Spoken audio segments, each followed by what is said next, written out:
Tim, I'll start with you. And we always want to start with France. That is the story. I'm bearing the lead here. But Switzerland, they deserve to win this game in the end, though. Yeah, I mean, look, it's the obvious thing is France disappointed, but it wasn't.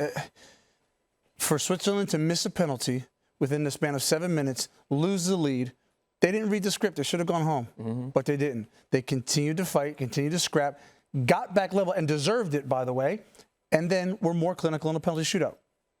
Fantastic credit to Switzerland. Okay, now let's turn attention to France.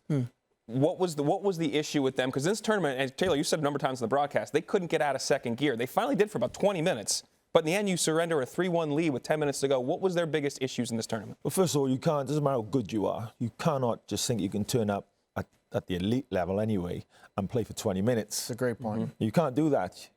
As good as you are, you need to start that first minute. Because this effectively, you're going into a game which could be, and now it is, the last game. Because knockout football.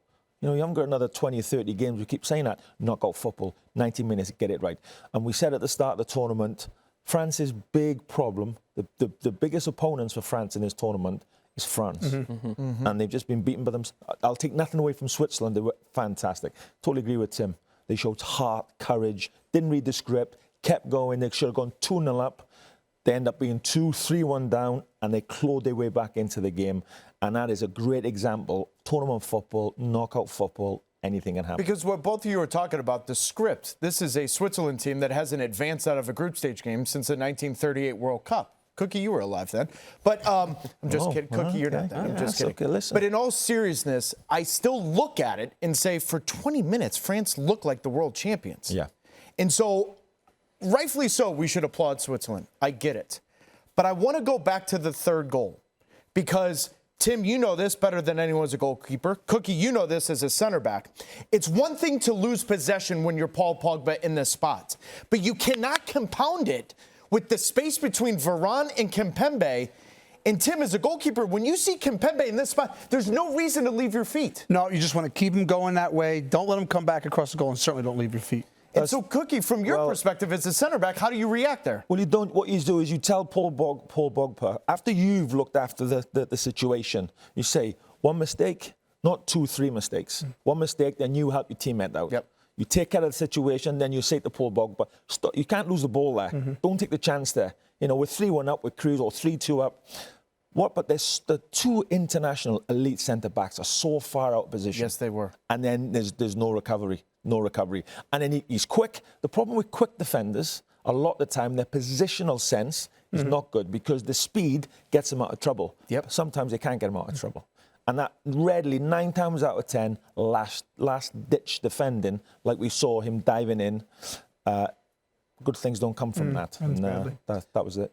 After the 18 World Cup, Mbappe kind of announced his presence to the world. Everybody that watches football knew him, but people, casual fans, especially Americans, like, holy cow, who's this guy? And he was 18, 19 years old at the time. After this tournament, Taylor, you're a striker. He really struggled in this tournament. He had opportunities. Forget the missed penalty. He had opportunities in this game. What is your impression of this 22-year-old now coming out of this tournament? I'm not sure it would ever put me in that conversation with Kylian Mbappe. You said you were a striker, not like I'm a him. striker, just a striker. But he's the second teenager to ever score in a World Cup final.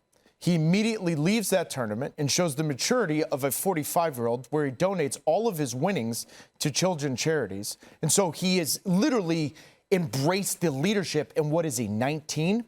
This tournament, he has to deal with Olivier Giroud telling him before the tournament that he's not passing him the ball. Hence Cookie's point about French hurting the French. And so he didn't have it. He looked off to me. He just looked off. Now, it's a game of fine lines. Because if the goal matters and counts against Germany, where he beats the defender and bangs it bar post, he probably ends up with 4 goals heading into this game. He's offside in that one. Second game he struggles. Third game he struggles. But tonight, everyone's going to talk about the penalty. It was actually the fluff chance where Pogba put him in on his left foot, and he fluffed it. And that's when you knew. And they immediately grabbed his leg. That's when you knew, Cookie, he's a little off. Yeah, we're going to see he's not. But it happens. Absolutely, he's young. He's 22. Yeah. He's burst onto the scene. He's been outstanding. I mean, he's a revelation. So quick and direct at his best. But young players, when they burst on the scene, they have a little dip in form. You just hope and pray as a teammate or as a coach, it's not a tournament. Get the tournament and then maybe have a dip. Unfortunately, you know, timing's everything. He's been nowhere near the danger. No. the One goal in threat. his last 10 games for Yeah, France. That says it that all. tells you everything. Well, it's hard to be highly critical of the elite, but here's what happens. If you want to be elite, Cristiano Ronaldo, the one who played in the tournament, he's the benchmark. Yeah. No games off, no tournaments off. Always your team might go out, but you produce. So it's all good and well to a great point. score as a second youngest player in a World Cup final. That has to continue year in, year out, every single year for a decade and a half. And the drama from Olivier Giroud, you could tell maybe it threw him off a little bit with it, especially with Benzema coming in. I think Olivier Giroud is an experienced player. He's been a really good player, and he should know better. Absolutely, I couldn't agree more. You don't say something like that. He's a young. I'd be thinking if I was Olivier Giroud, this could be my last tournament. I got a chance of winning it. Whatever I think, I'm going to shut my mouth. I'm buying him dinner every night, by the way. Yeah, this kid could win Unlike this what tournament. you've done throughout this entire tournament. Like, are you going to buy Tim and I a beer at some point? Really? Yeah. Really? Wow. Well, listen, if they got me on camera a bit more, I could maybe. Well, you're locked in for the next 16 minutes. I think you're good to go, my friend.